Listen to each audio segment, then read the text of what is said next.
Good morning, everyone. It's good to be with you again on Friday to provide you with information on some of the things that have happened in this past week, as well as give you an idea of some of the stuff to expect in the week to come. I want to also express our appreciation. It seems that Mark Scheer from the Gazette is a frequent listener to this, as well as to appearances on the radio show of Hall of Famer Tom Darrow. So appreciate the fact that Mark Scheer gathers information and spreads it out to the people who either subscribe to the extent that they do, or purchase to the extent that they do that, the local newspaper. We've started last weekend. I think I mentioned, or may have mentioned, that next year in July will be the 250th anniversary of our independence, America's independence. And really the celebration kicked off last Saturday in Massachusetts with a reenactment of what has been called the shot heard around the world, both in Lexington and Concord. So what will now go on are a series of events all throughout the rest of this year and into next year, leading up to the celebration in July of the city's 250th birthday. We will obviously be participating in the state planning for the event and look forward to being able to provide you with information that will be going on here in Niagara Falls and even throughout the region, Fort Niagara, a lot of different places that will be involved, I suspect, in so many of these upcoming events. To update everybody on the street lighting conversion, we almost have, we probably are somewhere near 2/3 completed with regard to the conversion. Again, some of the areas that remain under construction will be major thoroughfares, Buffalo Avenue, so on, because to do those, they got to work around traffic. So those are some of the ones that are continuing to be worked throughout the next couple of weeks, right? Next few weeks. It seems that public bodies, whether it's school board meetings or legislative meetings, city council meetings, even we've even seen it in the House of Representatives, where we've had meetings that have erupted into chaos. And it seems as though chaos is really sort of everywhere in these public meetings. If you just simply were to Google, city council chaos, you're going to see chaotic meetings from coast to coast. And I raise that because our own city council meetings have become just that. And the funny thing is, those proponents of that, members of the council body, who believe that somehow or another that's just business as usual or normal, and choose and refuse to do nothing to maintain order or avoid inciting more of it, seem to think that somehow or another that kind of chaos is enshrined in the First Amendment. Again, that's kind of a misconception. The First Amendment gives you the right to say things that some other people might not like to hear. Okay? The First Amendment would give you freedom of speech to say those things that might otherwise be objectionable. But the First Amendment doesn't provide an opportunity to avoid civility, to avoid decency, to express your opinion, objectionable to some as it may be, in a civilized and orderly manner. That's the First Amendment. You know, your right to say what you think. And the kind of conduct that goes on, and you could see it anytime you want to view one of our city council meetings, that kind of conduct isn't what the drafters, the framers of the Constitution, and would have thought in terms of one's freedom of speech. So, and I think what that does is that chills the opportunity for reasonable people to attend the meetings. It also prevents calm and logical discourse. Things turn into shouting matches, screaming from the folks who are sitting in the public seating. That's not civil discourse. I mean, it's more akin to what might happen on any given Sunday during the football season. That's not civil discourse. It's not the opportunity for lawmakers to have reasonable conversation amongst themselves or in listening to the concerns of the public. So, it's unfortunate that that chaos, and as I say, it appears to be from coast to coast, and there's really there's less of a desire on the part of reasonable minds to engage when that's the environment that they're in. It also makes it difficult for other public officials to participate. This past week, it seems as though some members of the council aren't interested in taking care of those things that are critical to you and to me. Number one on the list is potholes. What is most remarkable to me is that the items that are on that agenda, they're made available for certainly council members and as well the public well in advance of the meeting. And enshrined in the charter, as well as in terms of administrative rules that predate our arrival in City Hall, there's a methodology to get information. My job certainly isn't 9 to 5. It certainly isn't 1 or 2 days a month.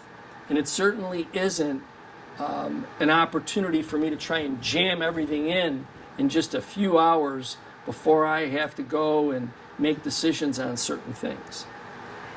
And so if certain elected officials think that that's the best approach to their work there, then they're really depriving you of good representation. The idea that somehow, and I think one of the council members who attempted to bring some order and civility to the discussion on the agenda item that referred to how the city was proposing, how the administration was proposing that the city address potholes, had it right. It was really about doing something to see which would be the most cost effective. And, we only have so many people in our crew at Public Works. And those Public Works people work hard when they're out there patching holes. And then obviously we will pivot to road repair, where we will be doing the reconstruction of certain roads. When they're doing the reconstruction of certain roads, there isn't a separate group out there to go and do pothole repair. And so all of that information, which by the way was shared by one of the council members, I believe during the course of the discussion, but more importantly, could have been made available by any council member who wanted to inquire if they had questions about why are we paying overtime. We aren't paying overtime. As they patch streets today, they're doing it because we're not ready yet to start doing the road reconstruction. When we get to that point, that crew that is doing the pothole patching right now is going to have to pivot to road repair, reconstruction. And so the only way to get them back to doing some potholes will be to provide for this overtime. All of which is simply a method to determine, can we utilize both this contract machinery as well as our own personnel to try and cover more of the problem that plagues you and me on the streets. But apparently it was more important for some of the council members to avoid getting additional information, to claim that they need to have people at the meeting, and I don't know how you could go to a meeting that is chaos.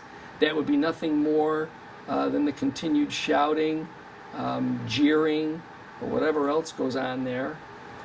That's no individual should be subjected to that. And unless and until council members choose not to contribute to it, as well as council members working to prohibit it, it's going to be difficult to get people in the community, as well as people who, department heads or administration officials, to attend those meetings. The meetings aren't opportunities to examine at length proposals that are on the agenda. There's an opportunity for that by elected officials having interaction with the administration. A choice to not contact the administration, a choice to not learn more about agenda items is just that. It's a choice. It's a choice to want to remain with little knowledge, limited knowledge. It's a choice to say, I'm going to come to the meeting and just complain or obstruct things because I choose not to spend more time on the job that I was elected to do. So, again, I would love to tell you that, my work ends when I walk out of here at 5:30, 6 o'clock, 6:30, whenever, but it doesn't. I think anybody who has responsibilities that public officials have, especially with regard to a $100 million enterprise, realize that, the work doesn't end.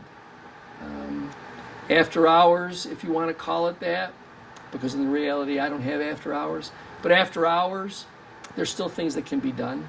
There's emails that go out, there's messages, there's the review of documents. You make a commitment, then make a commitment. So it's unfortunate that that's the choice that these council members have made. But just remember, as potholes continue to be a problem, you have a couple of council members that you can thank for that, and a couple of council members who have information available to them but choose to avoid it. It's easier to avoid it when what you're doing is more interested in projecting an image than really accomplishing the task for which you were elected. So, on behalf of all of us in the administration, we believed that the presentation on this past Wednesday's agenda with regard to addressing the road issues was both logical and potentially very productive. But we won't know. We won't know because there was really a lack of concern on the part of some of the elected officials to make sure that they understood before they cast votes. So again, that's too bad. A few weeks ago, I mentioned that Food Truck Thursdays might go on hiatus. I'm happy to report that may not be the case, that we now have a new director of business development, and the new director is working to make sure that we reestablish Food Truck Thursdays for this season. More on that as it begins to unfold. I think that you'll join me in saying that the Food Truck Thursdays were very, very popular. People enjoyed it. It was a good time to get out at our train station, hear some local entertainment, and enjoy some great food. So I'll give you more information as that also begins to develop. We continue to address the needs in all of our parks. I had the chance to be out with the Buffalo Niagara Waterkeepers this week to talk about what we're doing along the Hyde Park Lake shoreline to help improve the quality of the water, as well as to work toward a more friendly, environmentally friendly Hyde Park. So we've also gotten underway with some of our other projects, improving many of the picnic shelters, as well as doing some other work throughout all of the parks in the city with regard to playground equipment and so forth. So throughout the summer, spring and summer, residents will see work going on in a number of different parks throughout the city, and most especially at Hyde Park. And so we'll continue to provide you updates as that goes on. Also, I didn't take a look this morning, but I know that the SUNY Niagara men's baseball team is having quite the season. And so if you get a chance and you want to go on the team's website to see when they're going to be playing again at Sal Magley Stadium, you want to get out there and watch them. They're a pretty good group of athletes. Nationally, they're pretty well respected. So we're having good baseball back out at Sal Magley Stadium, and you can also look forward to some additional fan improvements as we move throughout the spring and the summer. We've enjoyed a little bit of warm weather. I think that primarily the warm weather is going to start coming more regularly, so that's a good thing. Also wanted to make sure that people are aware. Last night, my wife and I were out and around, and we saw some of the members of the state police engaging in some traffic control. So please remember, not only is the Niagara Falls Police Department out there, but we also have some help from our neighboring agencies. So as the weather gets warmer, please avoid the urge to become a bit more reckless on the road. It's important that you obey traffic controls, obey speed limits, do the simple things, signal your turns, because we have pedestrians, we have bicyclists, we have scooters, we have all kinds of things on the road. We just had an incident a few weeks back with regard to an individual on a scooter. Let's not make that what this summer will be defined by. Let's make this summer defined by operators on the road being respectful of the rules of the road, so that we can all enjoy a good spring, summer, and fall being outdoors. If you're going to get out and about this week, please be careful. Enjoy what we have to offer. Trails are up and running. I see a lot of folks out there now already with bicycles and just walking. So you can expect, again, that as the weather gets warmer, we're going to have more and more people out there. So enjoy the good weather as it comes. Enjoy this weekend. Be safe. And I look forward to talking to you again next week.